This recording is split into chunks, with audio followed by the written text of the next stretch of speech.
Good morning. Now it's a little bit drizzly today, so it's the perfect day to finish off our sowing. I've just got a few little bits and pieces still to sow. I've got my courgettes, my runner beans, my summer salad and my basil. So I'm going to do that today. Now I'm never in a particular hurry to sow my courgettes and beans because number one, they grow incredibly quickly. They're very, very easy. But number two is after a long winter, I prefer to eat salad at the beginning of summer because we haven't had an awful lot of chance to enjoy salad. But come towards the end of the summer, I could really go a runner bean. And by that time, the plants are a bit tired. So what I like to do is just sow them a little bit later, so they're ready a little bit later, but then they're fresher into August and September, where otherwise they could be getting a bit stringy. My goodness, these pots are pretty, aren't they? But they're not just flowers, even though they are gorgeous. These are actually runner bean plants, but not any runner bean plant. These are for the patio. Look at that, absolutely dripping with beans.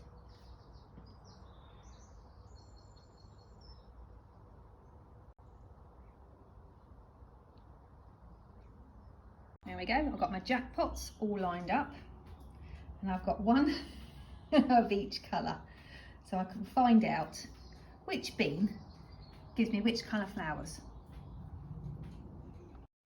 Now runner beans will not take any frost at all. There doesn't look like there is any on the forecast, but 2 weeks is a long time in weather terms, especially for us in Blighty. So keep an eye on the weather. They will germinate quite happily in a warm greenhouse. However, this one's 2 weeks old. This has been on a heat mat. So a heat mat or a warm windowsill will significantly speed up the germination process. And as I say, this plant here is 2 weeks old.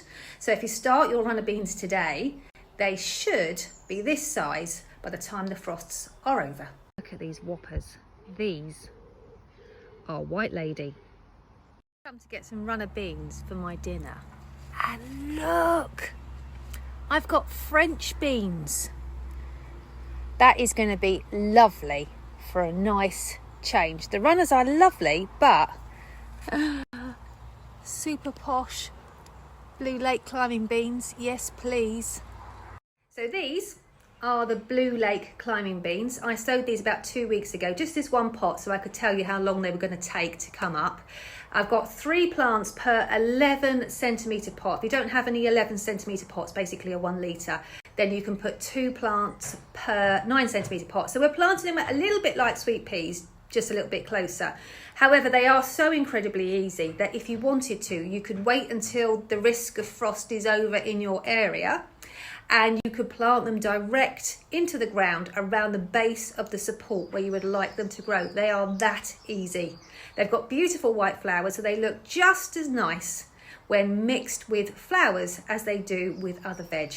I've planted them with both the White Lady runner bean, because they've got similar flowers, but also with white dahlias. I find that looks beautiful in a potager garden. Down for a minute so I can show you. This is Dahlia Small World.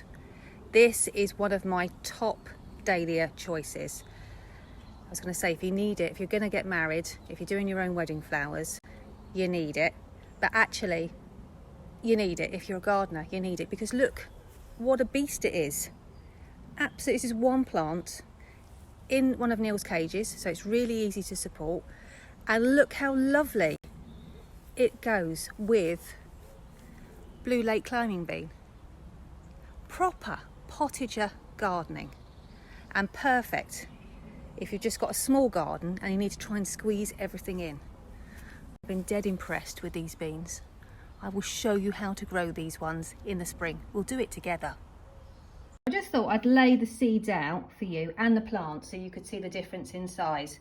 And you can see that the runner bean seed and plants are significantly larger than the blue lake climbing bean seeds and plants. So it's 1 seed per 9 centimetre pot for the runner beans, or you can use an 11 centimetre pot. They certainly won't complain at the space.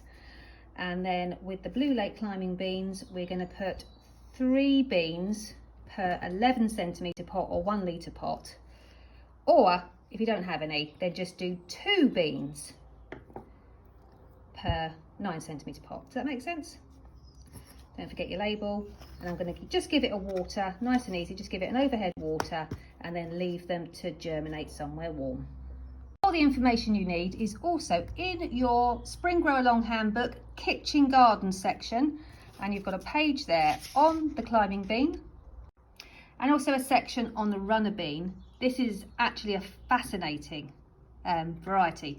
It's actually a tender perennial that used to be light sensitive, which has had that bred out of it. Otherwise we would never be able to grow them in this country. I've also included the patio container information for the jackpot variety of runner beans. I'm trying to get done as much as I possibly can in the greenhouse today while it's so grey and overcast, because tomorrow looks absolutely smashing, so I want to spend the whole day outside with my plants. So next I'm going to sow my courgettes.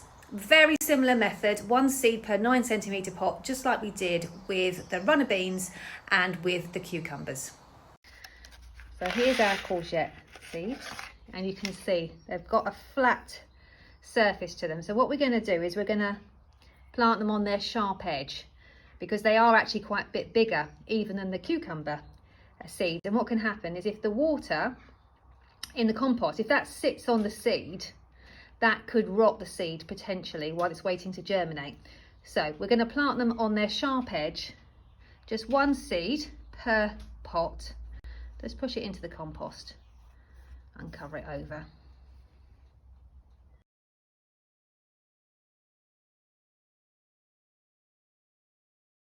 I've just nestled them into the edge of this propagator. That's keeping my tomatoes happy, and this will just give them a little bit of bottom heat and encourage germination. And it also means I can leave them in the greenhouse on chilly nights. I'm just running around harvesting some courgettes while they're this lovely size, otherwise they get a bit watery when they are too big. And don't think, I did in the past, thinking that you need to leave them on the plant until you need them and then they're enormous to keep them fresh. They actually last ages just on the side in the kitchen, and they make better courgette if they've been cut a while. Remember, this is my favourite so far this year.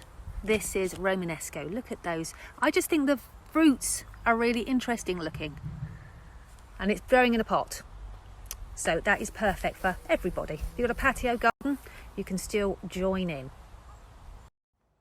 So I've got a courgette here that I sowed 9 days ago, and you can see it's just starting to germinate now. It's not quite broken the soil surface. I just smoothed the compost away so I could have a look, so I could let you know how long to expect to wait. So 1 to 2 weeks for germination of your courgettes. Now it is very mild in the greenhouse, so I have them on a heat mat, but the heat mat has a thermostat and it only kicks in if it needs to.